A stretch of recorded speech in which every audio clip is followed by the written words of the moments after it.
বিড়লা মন্দির কলকাতা। আজকের ভিডিওতে আমরা জানব কলকাতার সবচেয়ে বড় মন্দির বিড়লা মন্দির সম্পর্কে বিস্তারিত তথ্য। এই মন্দিরটি কখন খোলা থাকে, এই মন্দিরে কিভাবে যাবেন, এই মন্দিরের ইতিহাস সব কিছু রয়েছে আজকের ভিডিওতে। আপনাদের অনুরোধ করব আপনারা ভিডিওটি স্কিপ না করে শেষ পর্যন্ত দেখবেন।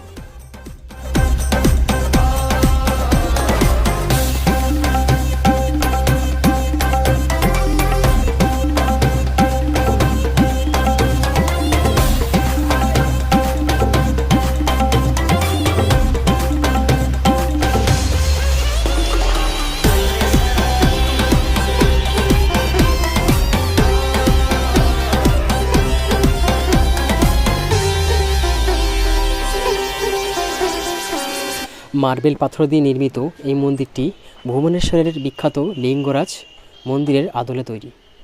এই মন্দিরটি প্রতিদিন সকাল 5:30 থেকে দুপুর 11টা এবং সন্ধ্যে 4:30 থেকে রাত 9টা অবধি খোলা থাকে। দুপুরের দিকে এই মন্দিরটি বন্ধ থাকে। 160 ফুট উঁচু এই মন্দিরটি বালিগঞ্জে অবস্থিত। এই মন্দিরে ব্যাগ এবং ক্যামেরা এবং মোবাইল নিয়ে প্রবেশ করা যায় না এবং মন্দিরে ঢোকার আগে এখানে আপনারা ব্যাগ, আপনাদের ক্যামেরা, জুতো প্রভৃতি রাখতে পারবেন। ভগবান শ্রীকৃষ্ণের জন্মাষ্টমী এই মন্দিরে মহাসমারোহে পালিত হয়। মূল মন্দিরে দেবতা কৃষ্ণ এবং রাধার মূর্তি রয়েছে। এছাড়া রয়েছে ধ্যানমগ্ন শিবের মূর্তি, দুর্গার মূর্তি এবং মহাভারতের বিভিন্ন সময়ের বিভিন্ন ঘটনার চিত্রাবলী এখানে অঙ্কিত রয়েছে। এছাড়া দেওয়ালে গীতার বাণী খোদিত রয়েছে। প্রায় 26 বছর ধরে 18 কোটি টাকা খরচা করে 44 কাঠা জমির উপর 160 ফুট উঁচু এই মন্দিরটি নির্মাণ করা হয়েছিল। 1996 সালে এই মন্দিরটি দর্শনার্থীদের জন্য খুলে দেওয়া হয়। রাতের আলোতে এই মন্দিরটি ঝলমল করে ওঠে। বিড়লা পরিবার এই মন্দিরটি নির্মাণ সম্পন্ন করেন। মার্বেল পাথর নির্মিত এই মন্দিরে ওড়িশা ঘরানার ছাপ স্পষ্ট। এই মন্দিরের নকশা করেছিলেন স্থপতি নমি বসু এবং সোমপুরা ব্রাহ্মণ সম্প্রদায় এই মন্দিরের নির্মাণ কাজের তদারকি করেন। এই মন্দিরটি নির্মাণের জন্য ভাস্কররা এসেছিলেন আগ্রা, মির্জাপুর এবং মুজাফফরাবাদ থেকে।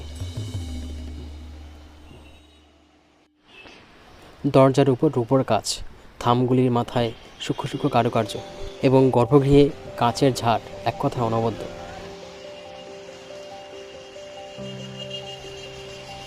এই মন্দিরটি বালিগঞ্জের স্যার আশুতোষ চন্দ্র এভিনিউ, বালিগঞ্জে, কলকাতায় অবস্থিত।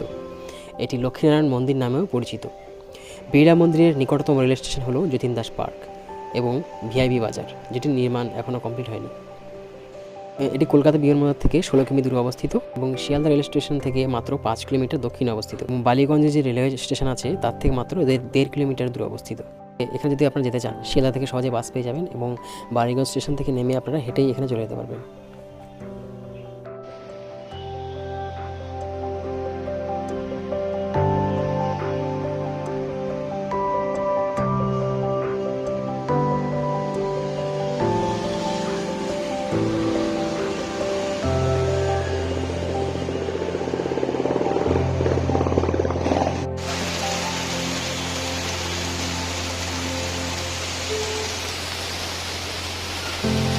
1970 সালের দিকে এই মন্দিরটির নির্মাণ কাজ শুরু হয় এবং এই মন্দিরটি সম্পূর্ণরূপে এই মন্দিরটি কমপ্লিট করতে প্রায় 26 বছর সময় লেগেছিল।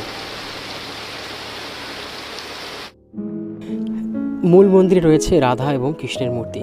এছাড়া রয়েছে শিব, দুর্গার মূর্তি। রাস্তার ধারের ভাস্কর্য, জাফরির কাজ প্রশংসার দাবি রাখে।